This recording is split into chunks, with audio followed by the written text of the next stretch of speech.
Hello everyone, good morning. সবাইকে স্বাগত জানাই আরও একটি নতুন ভিডিওতে। আশা করি তোমরা সকলে খুব ভালো আছো, সুস্থ আছো আর যে যার লক্ষ্য পূরণের দিকে এগিয়ে চলছো। আজকে সকালটাও এরকম একটা বৃষ্টি ভেজা সকাল থেকে শুরু হয়েছিল, তো আমি নিজের জন্য একটুখানি চা করে নিয়ে চলে গিয়েছিলাম পড়তে। তারপর মনে হলো সবার আগে আমার এই জায়গাটা গোছানো উচিত, কারণ আমার নিজের প্রয়োজনেই আমি প্রয়োজনীয় জিনিসটা খুঁজে পাই না, তাই সবার আগে আমি সব কিছু আলাদা আলাদা করে গুছিয়ে নিলাম। আজকে আমার টপিক ছিল পূর্ব বাহিনী, পশ্চিম বাহিনী, নদ নদী, মৌলের পর্যায় সারণী, যোজনা। আগের দুদিন আমি পড়েছি, সেটাই আজকে একেবারে ফাইনাল আরও ভালোভাবে পড়বো একবারে, যাতে আরও ভালো মুখস্থ হয়। কারণ এগুলো তো বলেইছি যে এগুলোতে আমার প্রবলেম হয়। বিভিন্ন পুরস্কার আর বৃত্ত, অঙ্কের ভিতরে বৃত্ত, কারণ আমার পরিমিতিতে প্রবলেম রয়েছে, এই কারণে যখন আমার কাছে বইপত্র বিশেষ ছিল না, তখন আমি এইভাবেই টপিক অনুযায়ী পরপর নোট করেছিলাম। এটা অবশ্যই আমি ইউটিউব দেখে দেখে করেছিলাম। তো এই খাতাটা যদি আমি একবার রিভিশন দিই, তাহলে আমার মনে হয় যে না, আমার মাথাতে কিছু অন্তত আছে, আমি সব কিছু ভুলে যাইনি।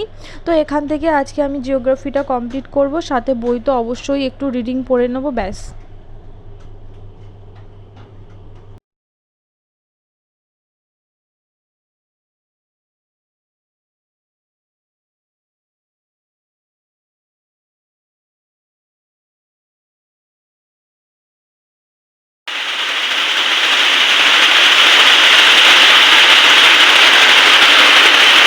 দুপুরবেলা শুরু হয়েছিল আমাদের এখানে মুষলধারা বৃষ্টিটাকে উপভোগ করে দুপুরবেলার খাবার খেয়ে এবার আমি চলে গেছিলাম আমার নেক্সট পার্টে বিজ্ঞান পড়ার জন্য।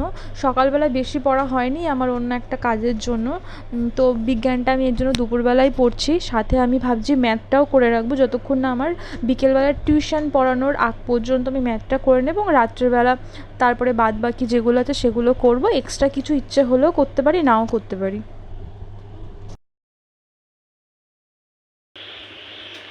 এরপর তৃতীয় পার্টে ছিল আমার অঙ্ক আমি বৃত্ত করব আজকে। তো বৃত্তর চ্যাপ্টারে সুবির দাসের বইয়ের 87টা মতো অঙ্ক রয়েছে।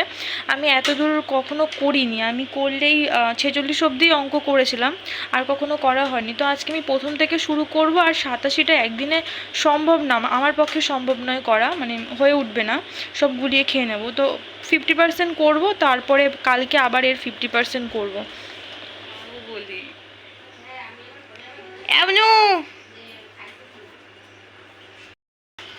Mount Everest. হ্যাঁ, উচ্চতা কত? মাউন্ট এভারেস্ট এটার উচ্চতা কত?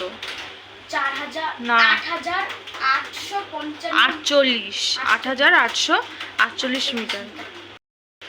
বিকেলে পড়ানোর পরে আমি চলে এসেছি এবার আমার ফোর্থ পার্ট কমপ্লিট করতে। আজকে ফোর্থ পার্টে আমি পড়বো বিভিন্ন পুরস্কারের নাম। এটা আমি রেলওয়ে চ্যালেঞ্জার থেকেই পড়ছি। তো অনেকে জিজ্ঞাসা করেছো যে আমি রাত্রেবেলা কতক্ষণ পড়ি। রাত্রেবেলা আমি বেশিক্ষণ পড়ি না, এই 8টা থেকে 11টা পর্যন্ত পড়ি। এর মাঝে মাঝে কখনো ডিনার হয়ে যায়, আবার কখনো কখনো 11টার সময় আমি ডিনার করি, সেটা কোনো ঠিক নেই কখনো, আবার কখনো কখনো 11টার থেকে বেশিও হয়ে যায়। তোমরা অনেকেই বলো যে দিনের মধ্যে 7 থেকে 8 ঘন্টা পড়ার পর ভিডিও মেক করা যায় না, বা নানা রকম মন্তব্য করো। তাদেরকে আমি একটা কথাই বলবো, দেখো, ভিডিও মেক করা, পোস্ট করা বা এডিটিং করা সব কিছু আমি করি, কিন্তু আমি এর পেছনে অনেক বেশি সময় কখনোই দিই না, খুবই সামান্য দিই। সেই সময়টা আমরা সবাই কম বেশি সবাই ফোন ঘেঁটে, রিলস দেখে, ভিডিও দেখে কাটিয়ে দিই, তো সেটাই ধরে নাও। আর কিছু কিছু মানুষের কথা মতো যদি আমি অত ঘন্টায় ভিডিও এডিটিং বা থাম্বনেল তৈরিতে ব্যয় করতাম, তাহলে আমার ভিডিও আরও সুন্দর হতো, থাম্বনেল আরও সুন্দর হতো, সব কিছু পারফেক্ট হতো, যেটা আমার হয় না, আমি করার চেষ্টাও করি না। তো এটাই। তো এখন এরপরে তো পড়াশুনো চলবে, কিন্তু আমি আমার ভিডিওটা আজকে এখানেই শেষ করছি। তোমরা সবাই খুব ভালো থেকো, সুস্থ থেকো, পড়াশুনো করো মন দিয়ে। টাটা।